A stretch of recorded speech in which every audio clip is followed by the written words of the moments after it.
from my house, and hopefully it won't be a whacked ass recording. I'll check it later.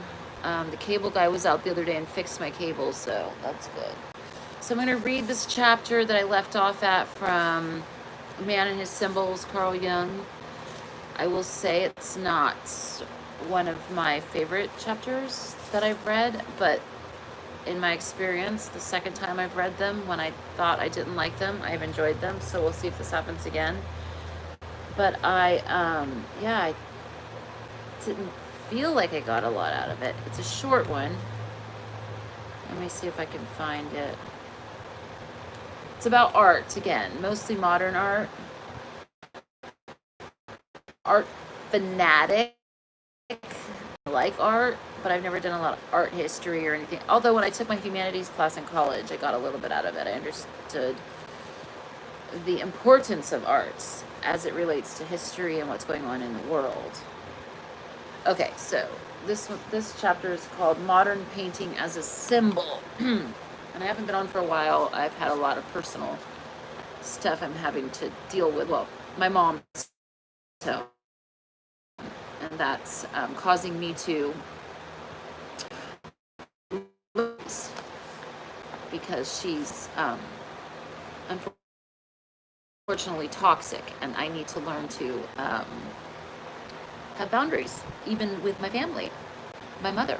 So those people out there who say, but she's your mother, they're your family. Yeah, it doesn't apply in my case. Okay, modern painting as a symbol. The terms modern art and modern painting are used in this chapter as the layman uses them. What I will be dealing with, to use Kuhn's term, is modern imaginative painting. Pictures of this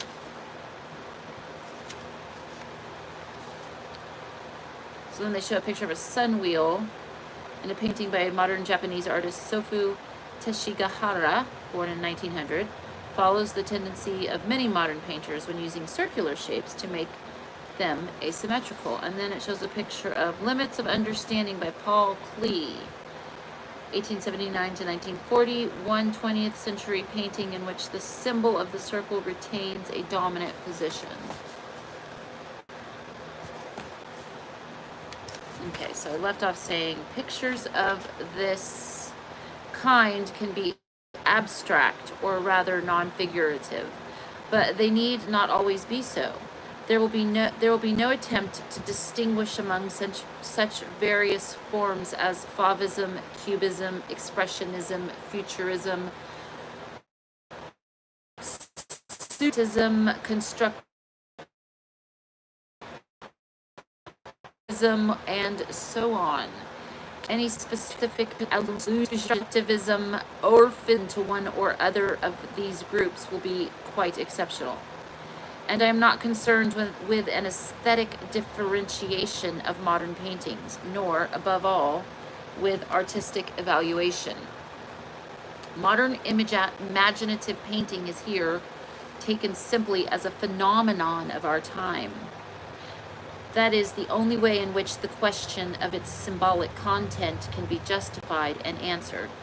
In this brief chapter, it is possible to mention only very few artists, and to select a few of their works, more or less at random. I must content myself with discussing modern painting in terms of a small number of its representatives. My starting point is the psychological fact that the artist,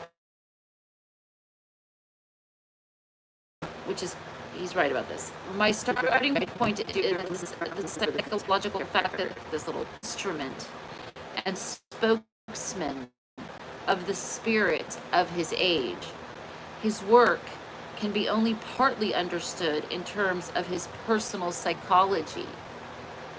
Consciously or unconsciously, the artist gives form to the nature and values of his time, which in their turn form him. The modern artist himself often recognizes the interrelation of the work of the art and its time. Thus, the French critic and painter Jean Bassin writes in his Notes on Contemporary Painting, Hi. Nobody paints as he likes. All a painter can do is will with all his might the painting his age is capable of. The German artist Franz Marc, who died in the First World War, said, "The great artists do not seek their forms in the midst of the past, but take the deepest soundings they can of genuine, profoundest center of gravity of their age." And as far back as 1911, Kandinsky wrote in his famous essay concerning the spiritual in art, "Every epoch is given its own measure of artistic freedom, and even the most creative genius may not leap over the boundary of that freedom." For the last 50 years, modern art has been a general bone of contention, and the discussion has lost none of its heat. The yeas are as passionate as the nays, yet the reiterated prophecy that modern art is finished has never come true.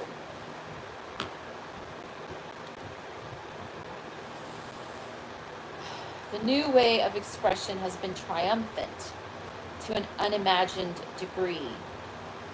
If it is threatened at all, it will be because it has degenerated into mannerism and modishness. In the Soviet Union, where non-figurative art has often been officially discouraged and produced only in private, figurative art is threatened by a similar degeneration. The general public in Europe, at any rate, is still in the heat of the battle. The violence of the discussion shows that the feeling runs high in both camps. Even those who are hostile to modern art cannot avoid being impressed by the works they reject. They are irritated or repelled, but as the violence of the feelings show, they are moved.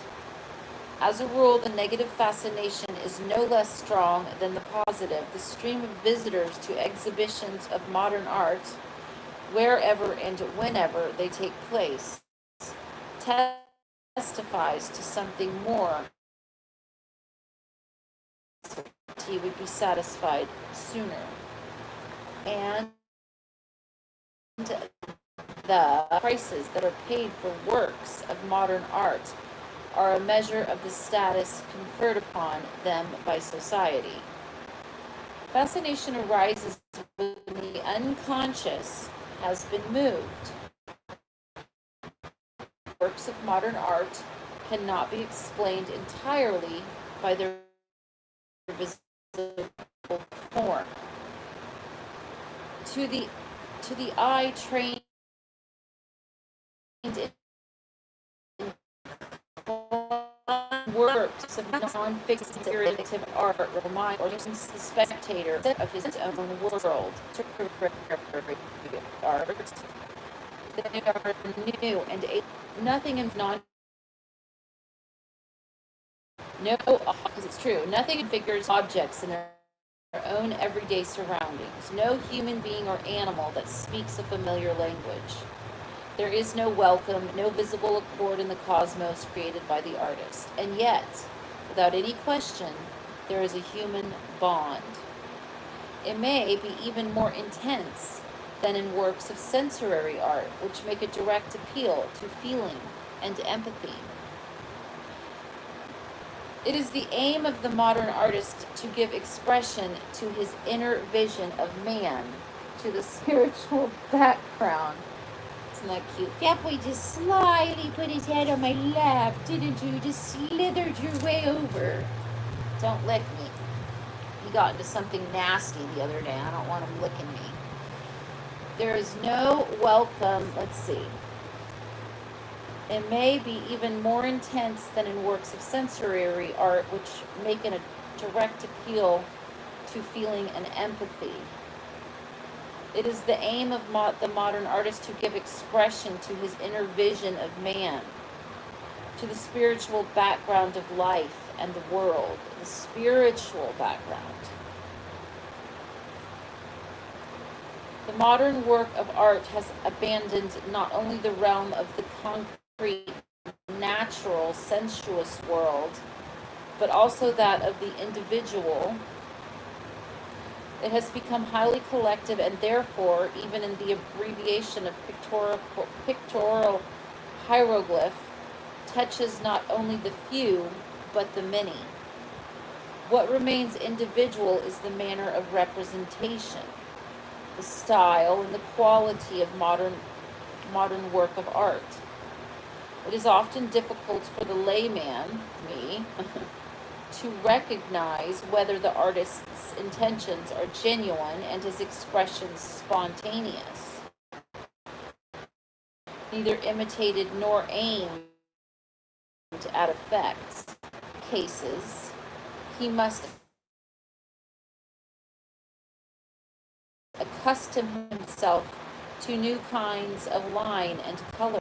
They were asking of the public or others that they are striving to explain and justify what they are doing. It is also to themselves.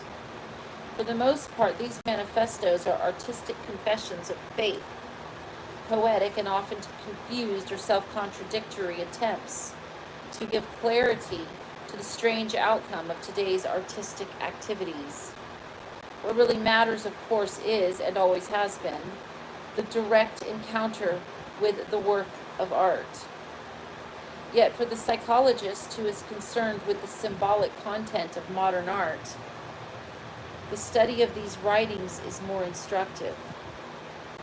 For that reason, the artists, wherever possible, will be allowed in the following discussion to speak for themselves. The beginnings of modern art appeared in the early 1900s. One of the most impressive personalities of that initiatory phase was Kandinsky, whose influence is still clearly traceable in the paintings of the second half of the century. Many of his ideas have proved prophetic. In form, he writes, "The art of today embodies the spiritual vision. The forms of this embodiment may be arranged between two poles to the point of revelation. One, a greater abstraction. Two, great real. Open two paths, which both lead to one goal in the end. These two elements have always been present in art. The first was expressed in the second. Today, it looks as if they were about to carry on separate existences. Art seems to have put an end to pleasant completion of the abstract by the concrete, and vice versa." So then they show a picture of a composition by Kurt Schwitters, 1887 to 1948. His kind of imaginative art uses ordinary things, uses and transforms. And then we show this picture, which, like I said, I've never been a modern artist buff, but I know people who are. To illustrate Kandinsky's point that the two elements of art, the abstract and the concrete, have parted company, in 1913 the Russian painter Kazimir Malevich painted a picture that consisted only of a black square on a white ground. It was perhaps the first purely abstract picture ever painted.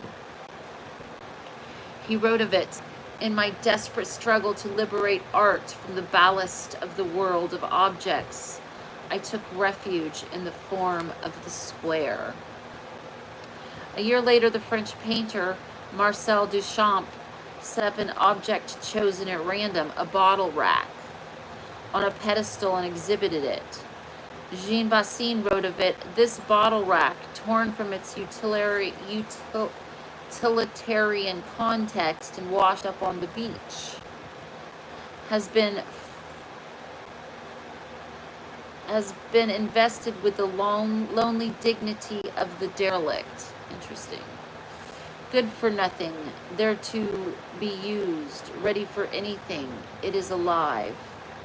It lives on the fringe of existence, its own disturbing, absurd life.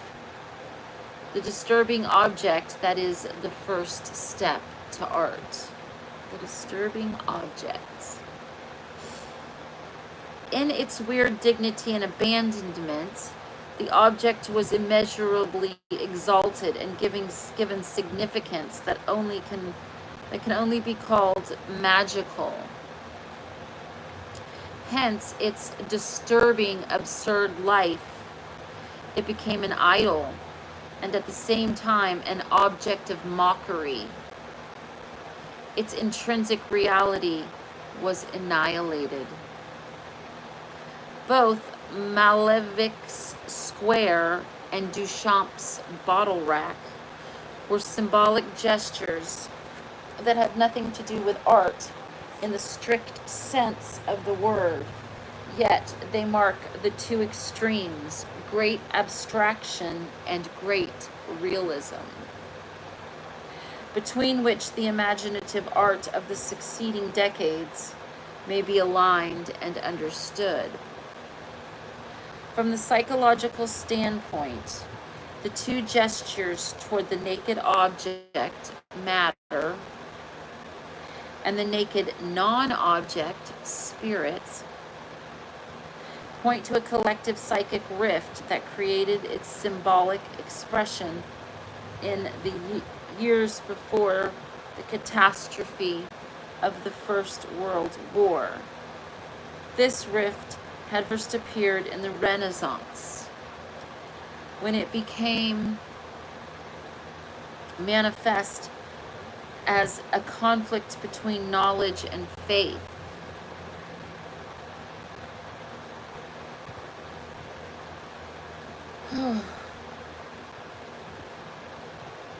Meanwhile, civilization was removing man further and further from his instinctual foundation, so that a gulf opened between nature and mind, between the unconscious and the conscious. These opposites characterize the psychic situation that is seeking expression in modern art. Okay, so that was that little short chapter, a couple really profound small tidbits, in my personal opinion. I like this bottle rack expression Marcel Duchamp wrote about. This bottle rack, torn from its utilitarian context and washed up on the beach, has been invested with the lonely dignity of the derelict. And it's so funny when I read this, I think about people I know, specifically at this very moment in time, my mother, who I'm caring for, who is pretty much the description of this. This bottle rack, torn from its utilitarian context and washed up on the beach, has been invested with lonely dignity of the derelict, good for nothing. There to be used, ready for anything. It is alive. It lives on the fringe of existence, its own disturbing, absurd life. The disturbing object, that is the first step to art. So when I'm reading this, I have to question my own self and say, Sarah, are you being too hard on your mom, even though she was not a good mom at all, and she made a lot of choices that harmed her children and therefore harmed her children's children, and she continues to do it. So there's this theory of boundaries, having boundaries, but at the same time,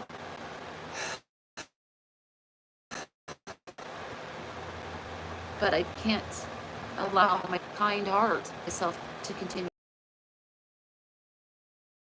figuring it out as I go along. So next time I come on, I'm going to read something. This one sounds really interesting to me. It's the kind of stuff I'm into. The Secret Soul of Things. All right, until next time, everyone have a blessed day. Contra blessings.